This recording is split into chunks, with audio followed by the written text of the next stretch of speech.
Bendito Dios y Padre, te damos gracias en esta tarde por la bendición que tú nos das de poder estar en tu casa. Gracias, Padre bendito, porque tú nos has permitido el alabar y el exaltar tu nombre. Te pedimos, bendito Dios, que tú tomes control, bendito Dios, de este tiempo, de nuestras vidas, mi Señor, y que tú hables a la vida de cada uno de nosotros a través de tu palabra, mi Señor. Bendito Dios, quita toda distracción y te pido que a través de tu Espíritu Santo, mi Señor, seas tú, mi Señor, guiándonos, Padre bendito, mi Señor, y confrontando, mi Señor, nuestras vidas.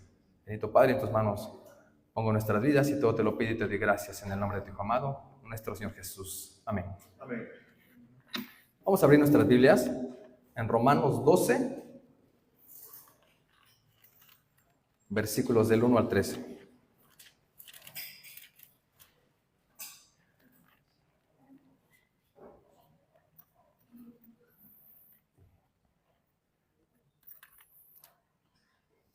Dice de la siguiente manera: Así que, hermanos, os ruego por las misericordias de Dios que presentéis vuestros cuerpos en sacrificio vivo, santo, agradable a Dios, que es vuestro culto racional. No os conforméis a este siglo, sino transformaos por medio de la renovación de vuestro entendimiento, para que comprobéis cuál sea la buena voluntad de Dios, agradable y perfecta.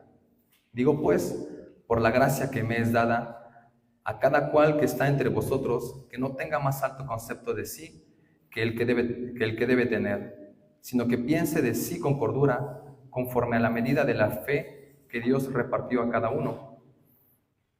Porque de la manera que en un cuerpo tenemos muchos miembros, pero no todos los miembros tienen la misma función, así nosotros, siendo muchos, somos un cuerpo en Cristo, y todos miembros los unos de los otros. De manera que, teniendo diferentes dones, según la gracia que nos es dada, si el de profecía, úsese conforme a la medida de la fe, o si de servicio, en servir, o el que enseña en la enseñanza, el que exhorta en la exhortación, el que reparte con libertad, el que preside con solicitud, el que hace misericordia con alegría. El amor sea sin fingimiento, aborreced lo malo, seguid lo bueno, amaos los unos a los otros con amor fraternal.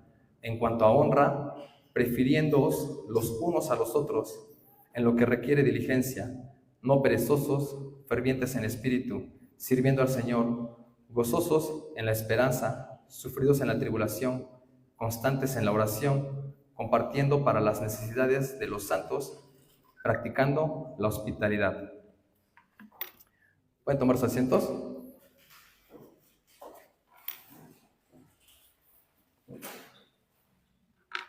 El tema del día de hoy es: el carácter se manifiesta en servir por amor. El carácter se manifiesta, el carácter ideal se manifiesta en servir por amor. Para empezar, definamos qué es carácter. Muchas veces hemos escuchado que alguien llega a decir: esa persona tiene un carácter muy fuerte porque es muy enojón, porque grita mucho, porque manotea, porque hasta se pone rojo. Pero eso no es carácter. El carácter es el dominio que ejercemos sobre nuestras emociones. Entonces, esa persona que grita y que manotea, entonces no tiene un carácter fuerte, sino todo lo contrario. Tiene un carácter débil porque no tiene la capacidad de someter sus emociones. Ahora bien, en el título dice: el carácter ideal, el mejor carácter, se manifiesta en servir por amor. ¿Cuál es ese carácter ideal? Las hermanas están llevando los días martes un estudio, un libro que, si no me equivoco, habla sobre el carácter de Dios. Los atributos de Dios. Y en ellos habla sobre el amor, la santidad, verdad, justicia, misericordia, que Dios es fiel, que es omnisciente, omnipotente, omnipresente, que es eterno. El carácter de Dios es el conjunto de todos esos atributos. En Hebreos 1:3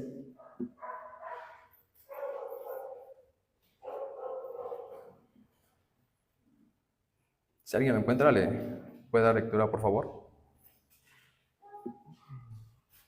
El cual, siendo el resplandor de su gloria y la imagen misma de su sustancia, y quien sustenta todas las cosas con la palabra de su poder, habiendo efectuado la purificación de los pasados pecados por medio de sí mismo, a la diestra de la majestad de las alturas.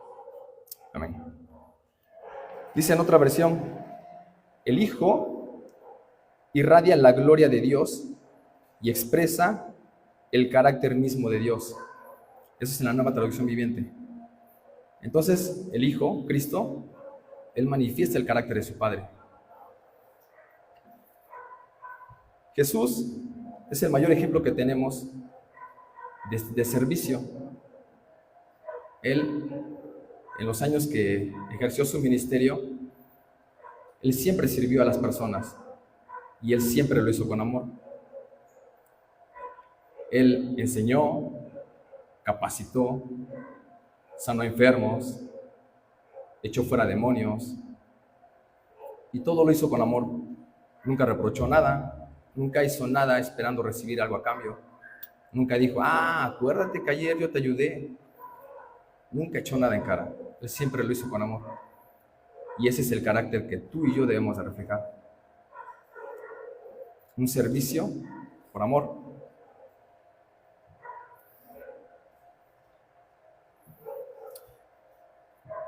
En nuestra lectura, Romanos 12:1 comienza diciendo de la siguiente manera: así que, hermanos, os ruego por las misericordias de Dios que presentéis vuestros cuerpos en sacrificio vivo, santo, agradable a Dios, que es vuestro culto racional.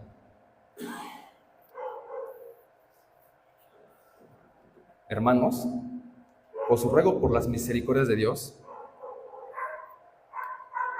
¿Cuáles son esas misericordias de Dios? Que vivimos ahora bajo la gracia, ya no bajo la ley. El Espíritu Santo mora en nosotros. La adopción por medio de Cristo. El perdón de pecados, salvación, vida eterna.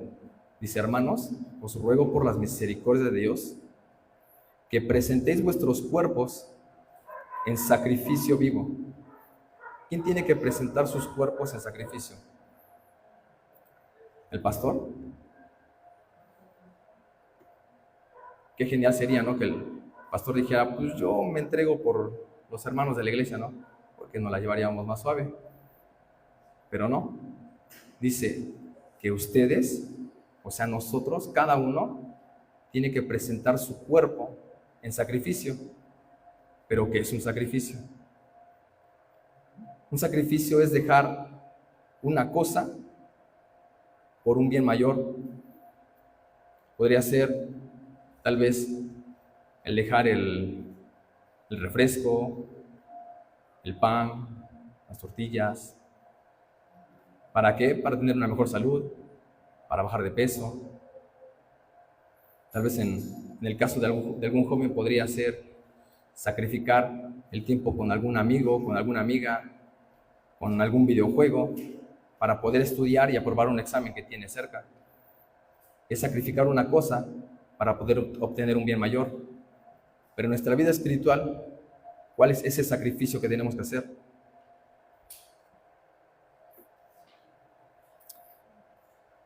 En nuestra vida tenemos que dejar aquellos malos hábitos que afectan nuestra vida espiritual, mental y moral. ¿Pero para qué?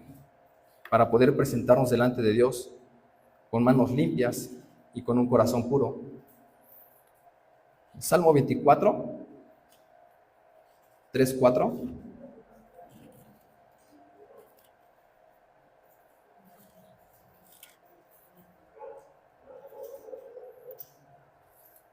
Dice así: ¿quién subirá al monte de Jehová?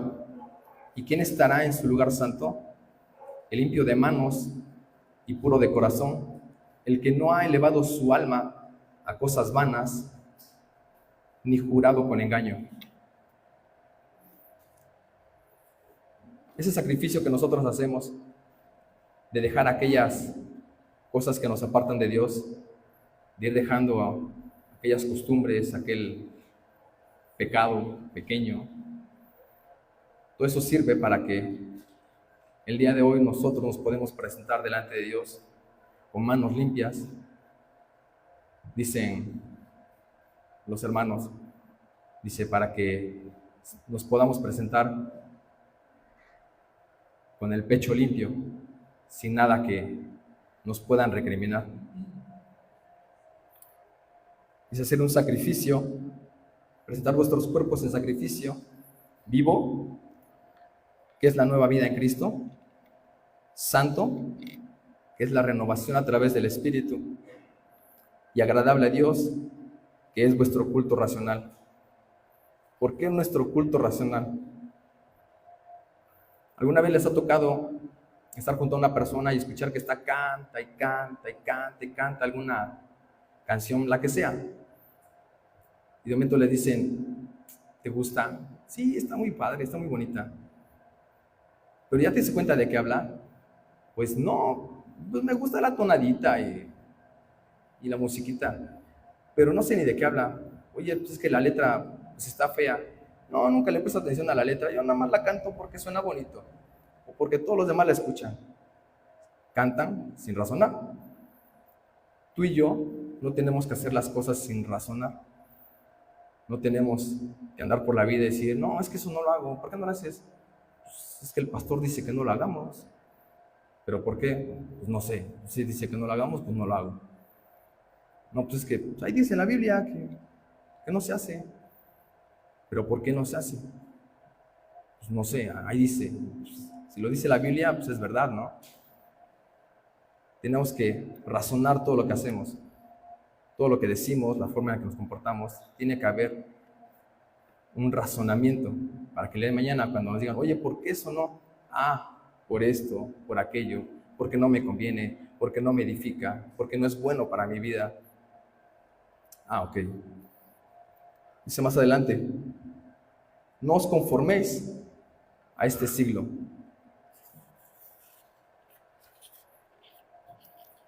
Dice que no debemos moldearnos a este mundo. Hace años, cuando era joven, yo trabajaba entre semana y los fines de semana estudiaba. Y en una ocasión, unos amigos de la escuela me invitaron a salir y me dijeron, al rato vamos a ir, no recuerdo el lugar, la verdad, pero me dijeron, pues vamos a ir a bailar, a tomar, a escuchar música. Y yo les dije, pero pues es que yo no sé bailar. No, pues no pasa nada. Bueno, pues no tomo pues un refresco. ¿A qué hora van a ir? Dice, a las 8. Yo dije, bueno, tengo reunión de jóvenes a las 4, termina a las 6. Sí, me da tiempo. Y le digo, sí voy. Bueno, salí de la escuela, llegué a la reunión de jóvenes y justamente ese día estuvo la bendición de que invitaron a un hermano, a otro joven de otra iglesia a predicar. Y bien que recuerdo que ese día él predicó de el hermano camaleón. Y él dice, ¿saben quién es el hermano camaleón? Y se les voy a decir quién es el hermano camaleón. Es aquel que ahorita está con nosotros, ya le cantó a Dios, ya cerró sus ojos, ya levantó sus manos. Y al rato va a estar con sus amigos cantando, tomando, fumando, bailando. Y yo dije, trágame tierra. Y yo voy a ser el hermano camaleón al rato. Dice, no os conforméis. ¿Alguno de ustedes conoce el slime? Los que son padres yo creo que sí lo ubican. El slime es como plastilina, como gelatina. ¿Lo conocen? ¿Hay alguien que no lo conozca? ¿No? ¿Alguien puede levantar su mano al que no lo conozca? ¿Todos lo conocen? ¿Seguros? Bueno, si alguien no lo conoce, el hermano Richard tiene uno, se los puede regalar. ¿Qué es el slime? Es como una gelatina que tú no necesitas moldearla. En el contenedor o en el depósito en el que tú lo pongas, Él va a adoptar esa forma. Tú no necesitas hacer absolutamente nada. Si tú lo pones en un cilindro, Él toma la forma de ese cilindro. Si tú lo pones en un contenedor cuadrado, Él toma la forma de ese cuadrado. Si es una estrella. Si es un osito, desde un oso. Tú no necesitas hacer absolutamente nada. Dice, no os conforméis. ¿Qué nos está diciendo? Ahorita estoy en la iglesia y tomo el molde de los hermanos cristianos. Al rato estoy en casa y tomo otro molde. Al rato estoy con los compañeros de trabajo y tomo otro molde. Es irse moldeando, es irse acomodando, dependiendo del lugar en el que están. No tenemos que hacer eso. Más adelante dice, sino transformaos por medio de la renovación de vuestro entendimiento. Transformaos también se entiende por cambiar, reformar o transfigurar. Es un cambio interior de la mente y aún de las intenciones de nuestro corazón. Es estar diariamente dispuestos a ser renovados, a ser moldeados, pero por Dios. Primero nos decía que nosotros no nos moldeemos a este siglo, pero ahora nos está diciendo que seamos transformados por medio de la renovación de vuestro entendimiento. Quien va a hacer eso es Dios. Quien va a hacer eso es Cristo. Ahora bien, para que comprobéis cuál sea la buena voluntad de Dios, agradable y perfecta. Lo que hemos venido viendo, lo que hemos venido hablando, eso forma parte de la buena voluntad de Dios. Que nosotros presentemos nuestros cuerpos santos, agradables a Él, con todo razonamiento, que no nos moldeemos a este siglo, pero que sí nos dejemos moldear por la mano de Dios. Digo pues, por la gracia que me es dada, a cada cual que está entre vosotros, que no tenga más alto concepto de sí que el que debe tener, sino que piense de sí con cordura, conforme a la medida de la fe que Dios repartió a cada uno.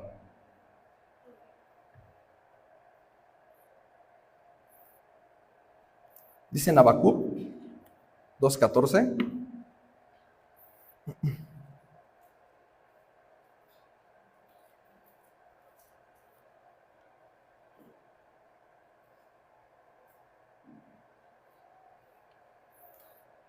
Así como las aguas, 2:4.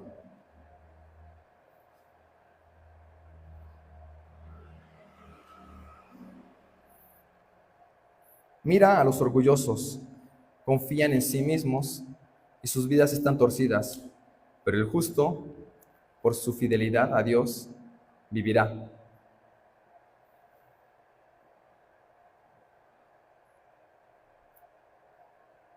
Dice en la Reina Valera 1960, he aquí que aquel cuya alma no es recta se enorgullece, mas el justo por su fe vivirá. Dice que no tengamos un alto concepto de nosotros. No debemos sentirnos superiores.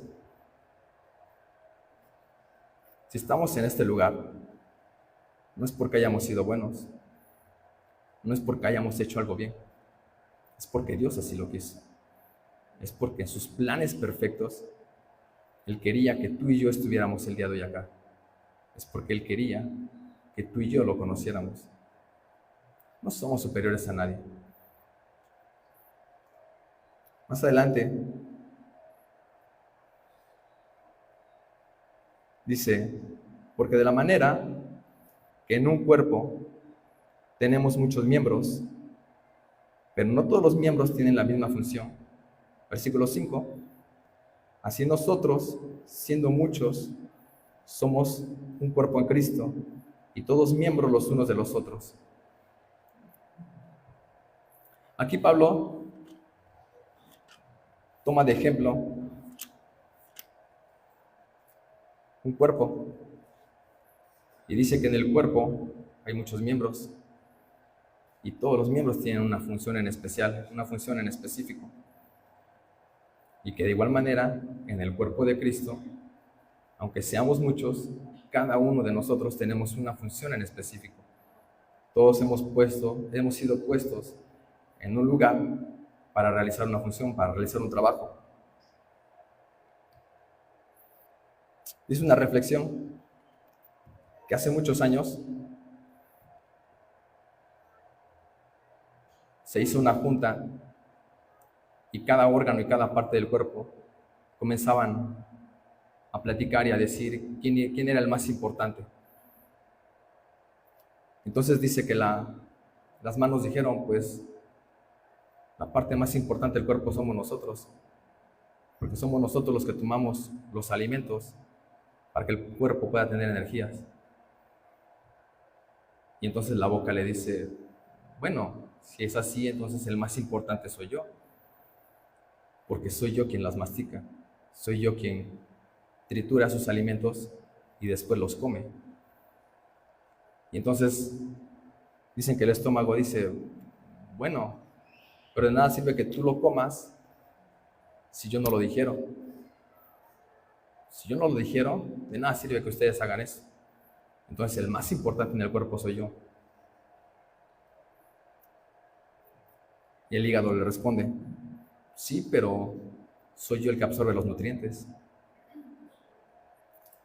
Y el corazón les dice, bueno, pero entonces el más importante soy yo porque yo soy el que se encarga de bombear la sangre para que todos ustedes puedan seguir trabajando. Y dicen los pulmones, bueno, sí, pero entonces en ese caso el más importante soy yo, porque soy yo el que se hace cargo de respirar y el que se hace cargo de que el oxígeno entre a la sangre y el dióxido salga de la sangre y el cuerpo pueda seguir funcionando. Entonces dice que cada uno comenzó a debatir y a decir sus argumentos. Después de un tiempo llegaron a la conclusión de que no importaba quién fuera, todos tenían una función en especial en ese cuerpo y que si alguno de ellos faltaba, ese cuerpo no iba a funcionar a la perfección.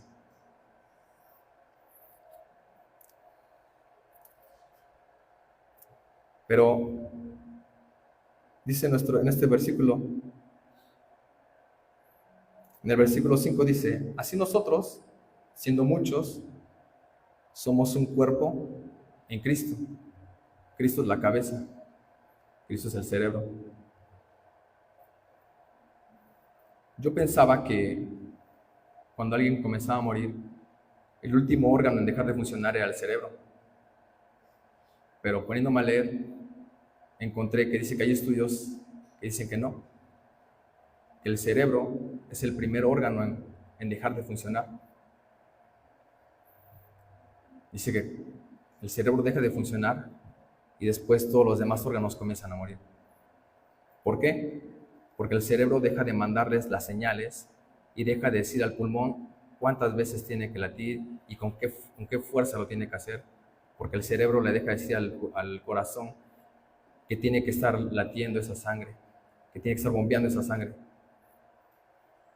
De esa misma manera somos nosotros. No importa si en la iglesia somos 20, 30, 40 o si somos 2000. Todos tenemos una función, es cierto, pero si en este cuerpo no está Cristo, no está el cerebro, no está la cabeza, que es el que nos va a dar las indicaciones, el cuerpo no sirve. Y eso es a lo cual Pablo nos quiere llevar. Todos tenemos una función, todos tenemos un trabajo, pero si Cristo no está entre nosotros, de nada sirve. No importa que seamos muchos o que seamos pocos.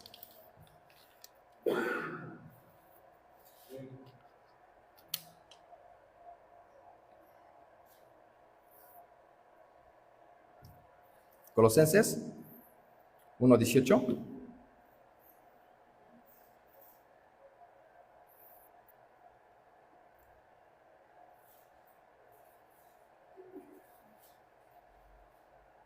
Dice, y Él es la cabeza del cuerpo que es la iglesia. ¿Quién es? Cristo.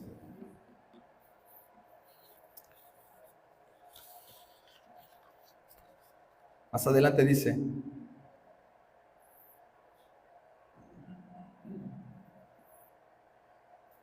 de manera que, teniendo diferentes dones, según la gracia que nos es dada, si el de profecía, úsese conforme a la medida de la fe,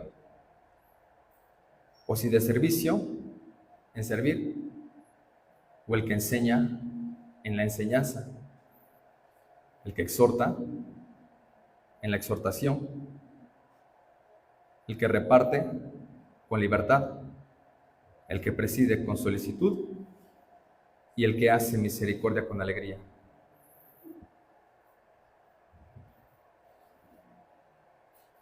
De manera que teniendo diferentes dones, según la gracia que nos es dada. Dones y gracia. Dones también se traduce como dádiva, concesión y una facultad religiosa. Gracia es un donativo, un favor, un regalo. ¿Por qué comienzo con esto? Porque todos los dones que se van a mencionar ahorita, cualquiera que sea el que tengamos, no tenemos por qué enorgullecernos de eso. No tenemos por qué decir, yo tengo el don de profecía, yo tengo el don de enseñanza, yo el de exhortación. Porque si los tenemos, no es porque los merezcamos, es porque Dios nos los dio, porque Él así quiso y porque Él nos los quiso dar. De profecía, dice, úsese conforme a la medida de la fe. Eso nos dice que aquel que tiene ese don, sus declaraciones deben ser consistentes con la fe y enseñanzas cristianas. Dice que la profecía debe de edificar, animar y consolar. Primera de Corintios 14, 3.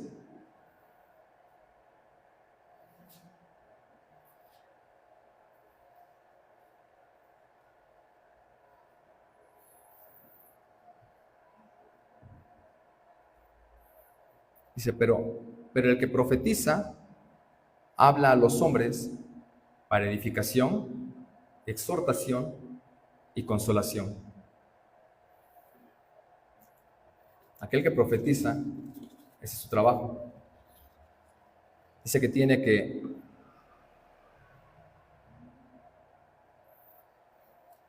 el que profetiza tiene que hablar conforme a la medida de la fe. Dice que aquel tiene que hablar conforme a las enseñanzas cristianas y él debe de edificar. Pero también en ese mismo capítulo, pero en el versículo 29,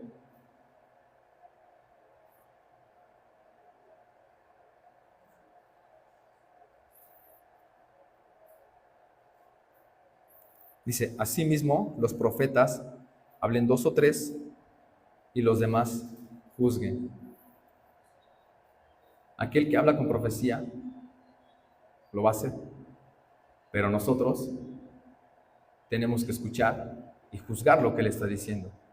Y conforme a la palabra de Dios, decir, es cierto lo que él está diciendo, es correcto. O decir no, porque se está desviando, no porque está hablando nada más sus sentimientos, no porque nada más nos está diciendo cosas bonitas.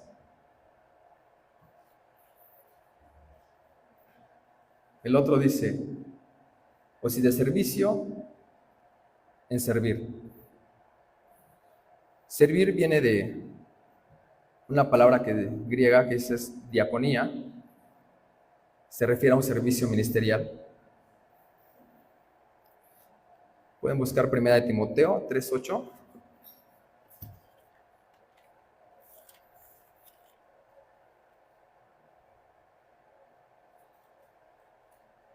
8 y 9. Dice, los diáconos asimismo deben ser honestos, sin doblez, no dados a mucho vino, no codiciosos de ganancias deshonestas. No guarden, dice que guarden el ministerio de la fe con limpia conciencia. ¿Quiénes eran los diáconos? Eran hombres de confianza que ayudaban a los apóstoles. Dice que aquel que sirva tiene que ser alguien de confianza. Y está hablando más que nada hacia los diáconos. El otro dice, el que enseña en la enseñanza. Primera de Pedro 4:1, 4:11.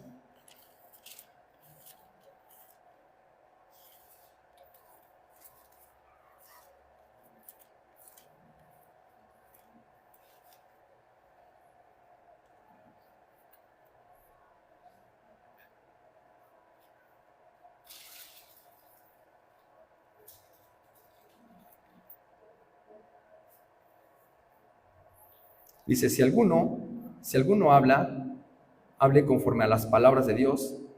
Si alguno ministra, ministre conforme al poder que Dios da, para que en todo sea Dios glorificado por Jesucristo, a quien pertenecen la gloria y el imperio por los siglos de los siglos.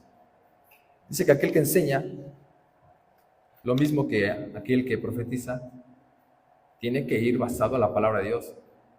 No puede enseñar lo que él cree, lo que él piensa, lo que él siente.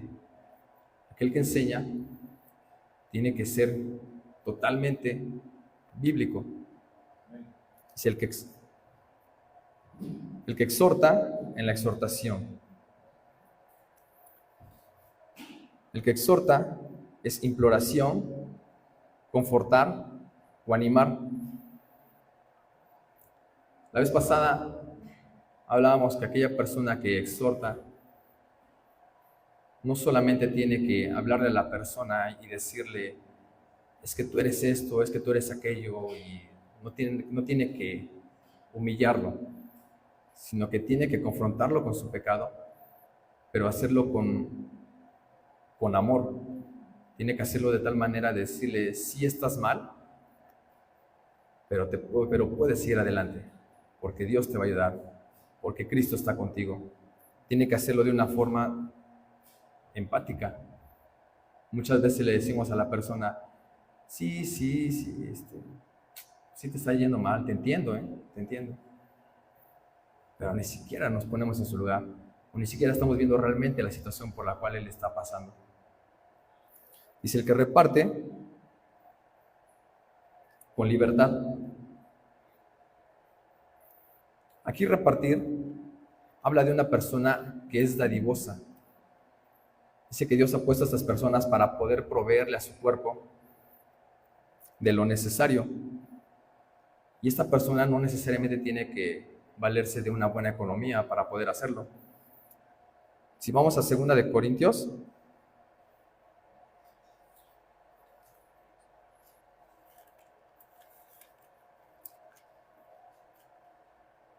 (8), 1 y 2.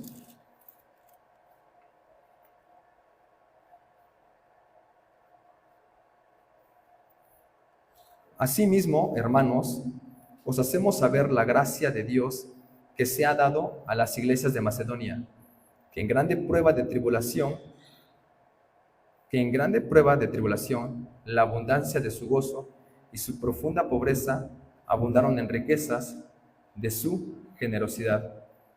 Está hablando de una iglesia que, a pesar de que tenían tribulaciones y a pesar de que estaban limitados económicamente, aún así ellos buscaban la manera de apoyar, aún así ellos buscaban la manera de dar, de seguir dando, de seguir apoyando. Como decíamos, esta persona no tiene que constar de una posición económica alta o tener mucho dinero. A veces con poco, y es con lo que Dios puede bendecir y le da a sus demás hijos. Más adelante dice,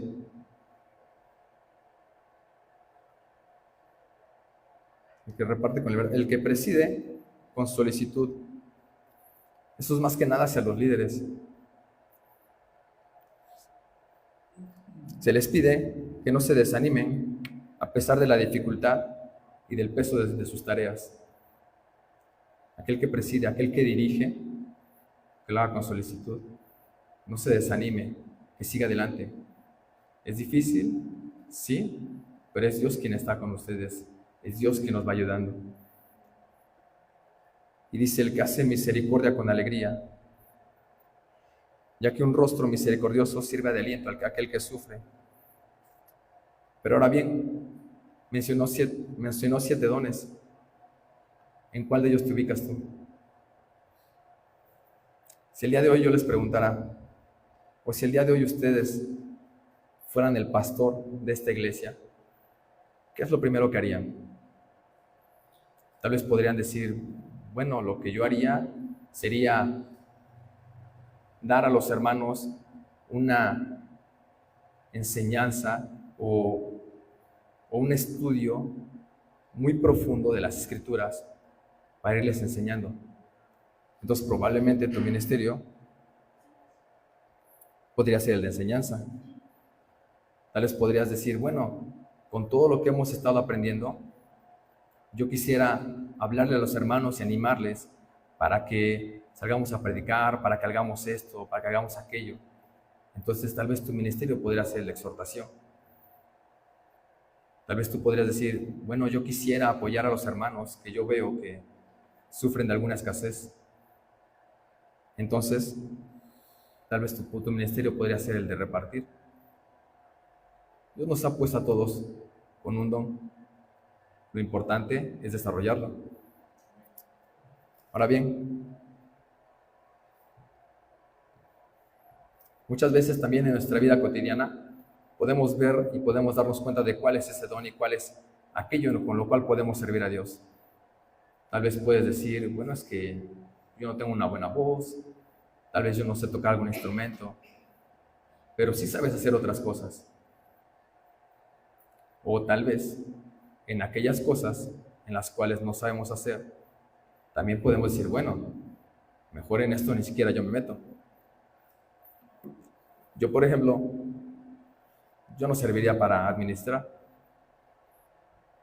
Hace tiempo me pasó que en la iglesia en la que me congregaba nos pidieron ropa para poner un bazar. La llevamos, lo pusieron, y en una ocasión nos dicen las hermanas a un joven y a mí, dice, ¿podrían cuidar un momento? Sí, tenemos que entrar a hacer algunas cosas. Pues sí, pero ¿cuánto cuestan? Nos dan los precios de las cosas. Y me dice mi compañero, está bien caro, ¿no? Sí. Y se van las hermanas. Y entonces llega un señor, realmente se veía pues humilde, de escasos recursos, y entonces comienza a ver y todo, y llegaron algunas prendas, y nos dice, ¿cuánto sería por esto? Y le decimos, no, pues 150. Y mete su dinero en las bolsas de su pantalón y saca como 70 pesos. Es que es todo lo que traigo. Y le digo, pues lléveselas, no pasa nada. ¿Seguro? Sí, lléveselas. Bueno, entonces agarra sus prendas y nos deja los 70 pesos y se va. Al final, cuando regresan las hermanas, ya teníamos como 200, 250 pesos de ella. Y nos dicen, ay, sí están vendiendo, los vamos a poner más seguidos. Sí, hermana, cuando usted quiera. Pero pues no sabía que le habíamos bajado el precio a las cosas. Entonces yo en lo personal, y mi esposa me regaña, yo no soy muy buen administrador, la verdad. Me esfuerzo, pero si algún día alguno de ustedes quiere ponerme a administrar alguno de sus negocios, de que dinero va a haber dinero. Ganancias no creo. Entonces, todos podemos irnos dando cuenta en qué podemos servir y en qué no podemos servir. Dice más adelante, el amor sea sin fingimiento, aborreced lo malo, seguid lo bueno.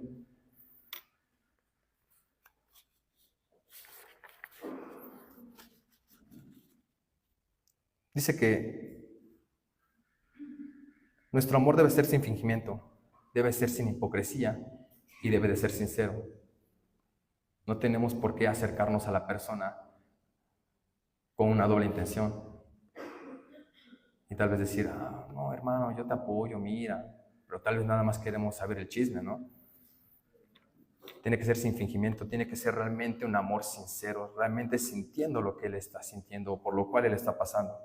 Dice en 1 Timoteo 1:5.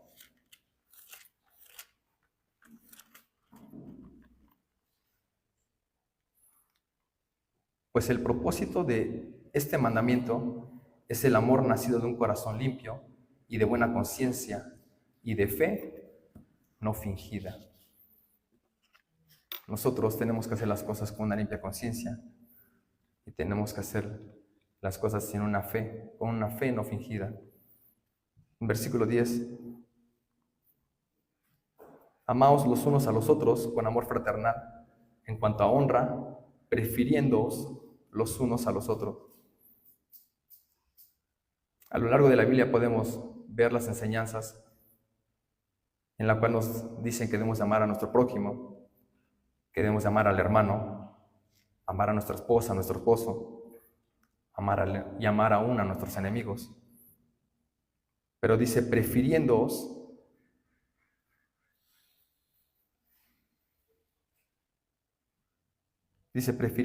los unos a los otros. Yo encontraba que prefiriéndoos quiere decir ir adelante o tomar la delantera. Esto es mostrar un ejemplo. Dice que tenemos que ser ejemplo los unos de los otros. Versículo 11. En lo que requiere diligencia, no perezosos, fervientes en espíritu, sirviendo al Señor, gozosos en la esperanza, sufridos en la tribulación, constantes en la oración, compartiendo para las necesidades de los santos, practicando la hospitalidad. Dice fervientes en el espíritu. En Hechos 18:25,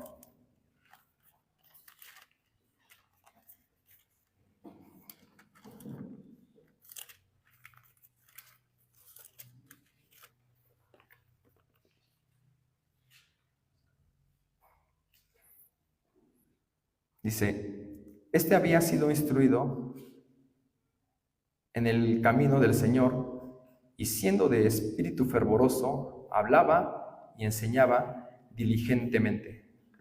¿De quién está hablando? Está hablando de Apolos. Dice que él tenía un espíritu ferviente y que de esa misma manera nosotros tenemos que tener ese mismo espíritu. Dicen las Escrituras que Dios le reclama a la iglesia de Efeso que se olvidaron de su primer amor. Y a los de la Odisea dice que no eran ni fríos ni calientes. El Señor no quiere que nosotros olvidemos a nuestro primer amor, ni que tampoco seamos fríos ni calientes, que no seamos tibios. Tenemos que ser fervientes. No tenemos que tomar las cosas a la ligera y decir, pues sí, pero pues ahí la llevamos al paso. No hay por qué esforzarnos tanto. Dios no puede trabajar con una persona así. Tenemos que esforzarnos día con día.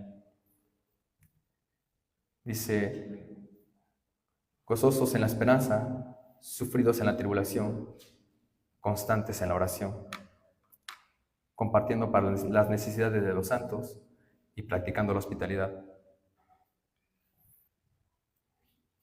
En aquel entonces, y muchas veces leemos que se le pide a los hermanos que sean hospedadores y que abran las puertas de sus casas para que recibieran al que llevaba la palabra de Dios, al mensajero. Y en ocasiones a nosotros se nos hace difícil hacer eso. En ocasiones porque, pues por todo lo que está pasando y pues no sabemos a quién vamos a recibir, ¿no?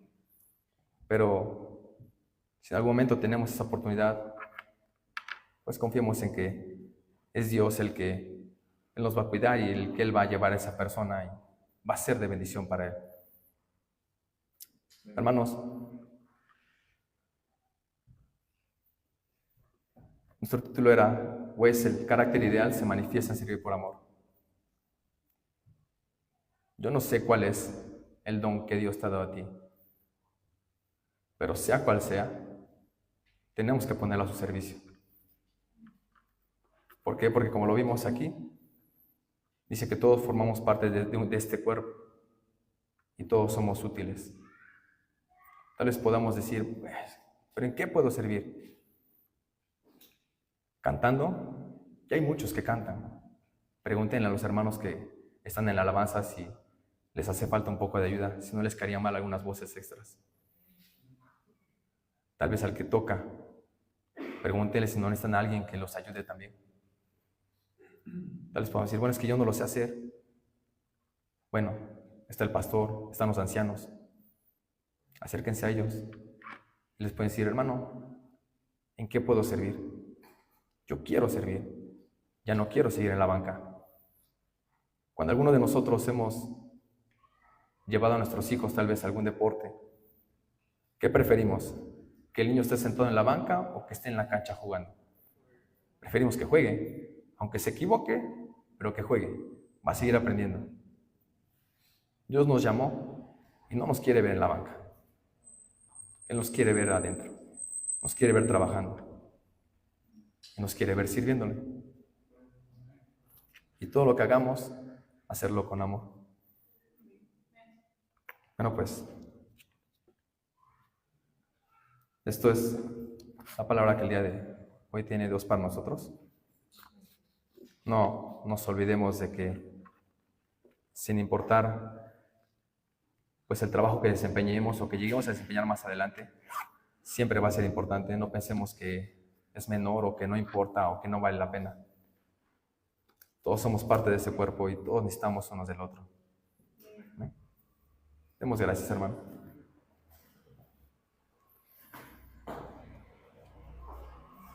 Bendito Dios y Padre, te damos gracias, mi Señor, mi Dios, porque, Padre bendito, mi Dios, sabemos que en esta hora tú has hablado a nuestras vidas. Te damos gracias, mi Señor, porque, Padre bendito, tú hoy nos has recordado, mi Señor, que tú nos has llamado para servir. Tal vez lo hemos olvidado, mi Señor, pero te pedimos, Padre bendito, mi Dios, que tú hables a nosotros, mi Señor, y que nos muestres aquello para lo cual aquel don, mi Señor, que tú nos has dado, mi Señor, y con el cual tú quieres que te sirvamos. Danos de tu dirección, Padre bendito, mi Señor. Sigue redarguyendo nuestras vidas y nuestro corazón, mi Señor. Y que, Padre bendito, mi Dios, no perdamos de vista, mi Señor, que tú nos has traído, mi Señor, para servirte, mi Señor, y para servir a los hermanos.